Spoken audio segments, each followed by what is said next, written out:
Bonjour à tous, c'est Diaboloman, je vous retrouve pour un nouveau numéro de customisation de répliques. Alors aujourd'hui nous allons customiser la réplique de Bastien.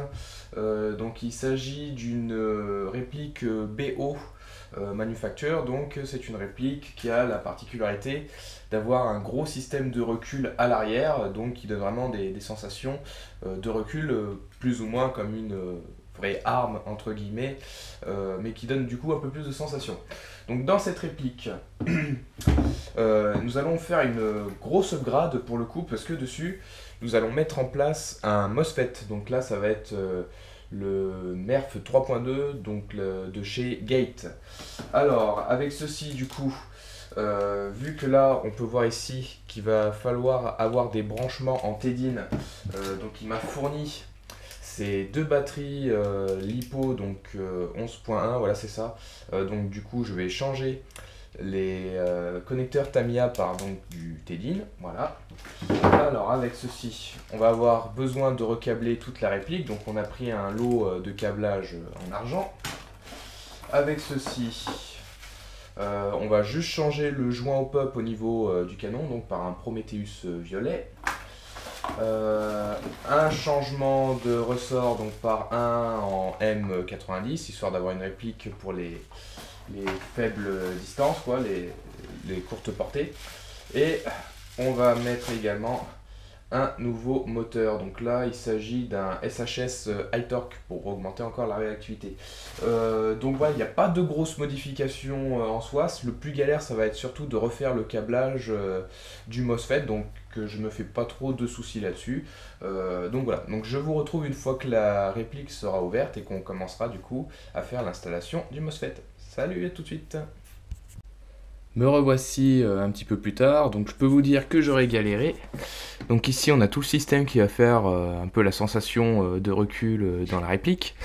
Et la fameuse gearbox. Donc par contre tout ce qui est au niveau du corps, enfin toute la visserie en fait qui va faire qu'on va devoir démonter la réplique, vu qu'il y a des vibrations pour les sensations, ils ont tout comment dire mis du frein filet, donc c'est vrai que fallait forcer un petit peu pour les enlever. Donc là j'ai coupé les câbles parce que ça me gênait, mais en fait c'est vrai que j'avais pas besoin de le faire, mais de toute façon le câble va être changé. Donc voilà, je vous retrouve quand j'aurai installé avec le nouveau MOSFET, donc va falloir refaire plein de câblage avec de l'étain et le fil de fer. Et voilà, bon, allez, on se retrouve tout à l'heure. Petite astuce avant d'ouvrir une gearbox, c'est de bien vérifier que le piston est bien à l'avant, parce que là c'était complètement vide, donc ça voulait sans doute dire que le piston était complètement en arrière. Donc si j'ouvrais la gearbox sans faire gage, j'allais coincer. Donc du coup, utiliser un petit crochet comme ça pour jouer avec l'anti-retour. Et du coup, ça la va détendre et faire revenir le piston en avant. Voilà, donc faire attention avant d'ouvrir. Alors là, je dois avouer que ça pue du boudin, parce qu'en fait, il y a une grosse fissure au niveau de la gearbox à l'avant, là. Donc ça doit être à force des vibrations. Mais pour le dessus, ça va. L'autre côté, il n'y a rien du tout. Donc là, je vous laisse voir comment c'est à l'intérieur. Donc une graisse un peu grasse, enfin qui colle, quoi. C'est pas une graisse qui fait bien fluide, quoi. Donc du coup, on va enlever tout ça pour pouvoir faire le nouveau câblage. Donc du coup, pour ce qui va être du MOSFET, ça va partir de l'arrière et aller directement au moteur. Et il y aura les petits câbles qui vont servir au fonctionnement du MOSFET qui vont aller ici. Donc c'est ça, qui vont aller voilà, juste là. Et ça va permettre du coup la programmation du MOSFET. Voilà, je vous retrouve quand ce sera terminé. Donc voilà ce que cela donne une fois que le recablage est fait. Donc on a tout le petit câblage ici, donc qui passe en dessous et qui change au niveau des deux zones du contacteur. Et du coup, donc il sera branché juste ici et qui va servir pour la programmation. Là du coup, une fois que le MOSFET reçoit le signal, il va envoyer le jus de la batterie directement sur le moteur, et donc du coup le contacteur devient électronique, parce que du coup il n'y a pas du tout de courant quasiment qui passe ici, quoi. Il va juste servir de signal. Donc du coup voilà, le courant va aller directement de la batterie au MOSFET et au moteur. Donc voilà ce qui est au niveau du nouveau câblage. Donc du coup j'ai refait la soudure ici pour pouvoir mettre le MOSFET, et ici là il y aura le détecteur. Donc voilà ce que ça donnera comme ceci là. Voilà, bon, il n'y a plus qu'à remonter la gearbox. Il faudra également que je change du coup les contacteurs mini Tamiya par le Tedin et du coup après la réplique devrait être prête. Voilà, allez, à tout de suite.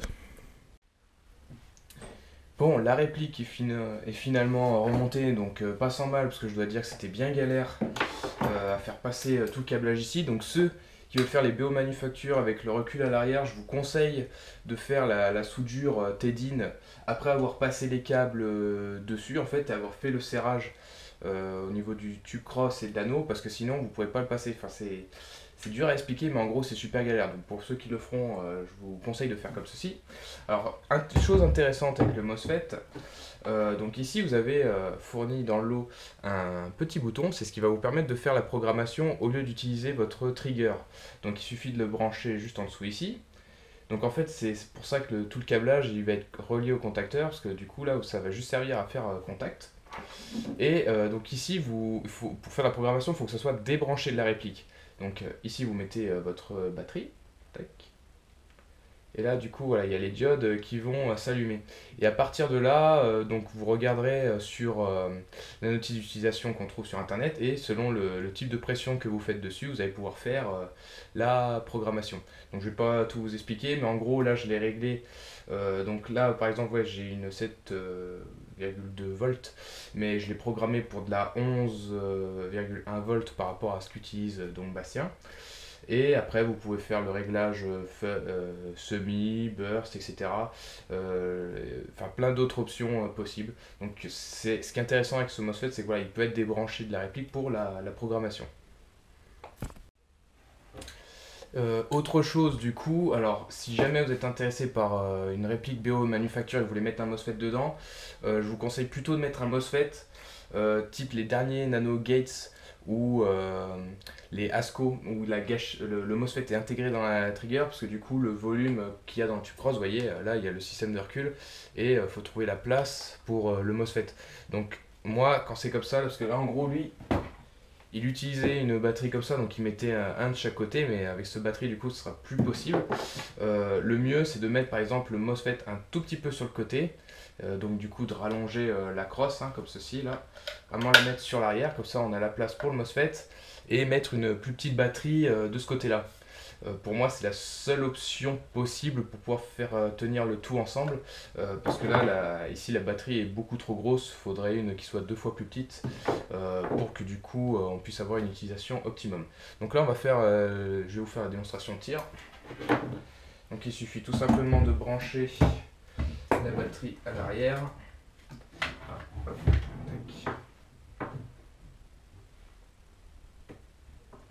Donc là, le MOSFET clignote. Donc on passe en semi et en full. Voilà. Donc voilà, merci d'avoir regardé cette vidéo. Donc comme je vous dis, cette réplique est franchement pas facile à démonter. Après, niveau qualité, pour du Lonex, soi-disant du haut de gamme, je dois avouer qu'au niveau du MOSFET, le graissage à l'intérieur de la gearbox, je trouve que c'est pas terrible. Et il y a pas mal de cases, comme je vous avais montré précédemment, au niveau de la gearbox. Pareil, il y a le système de recul qui fait bouger la culasse. Qui a pété également, parce qu'au début j'ai vu la pièce, j'ai pas compris où ça se mettait.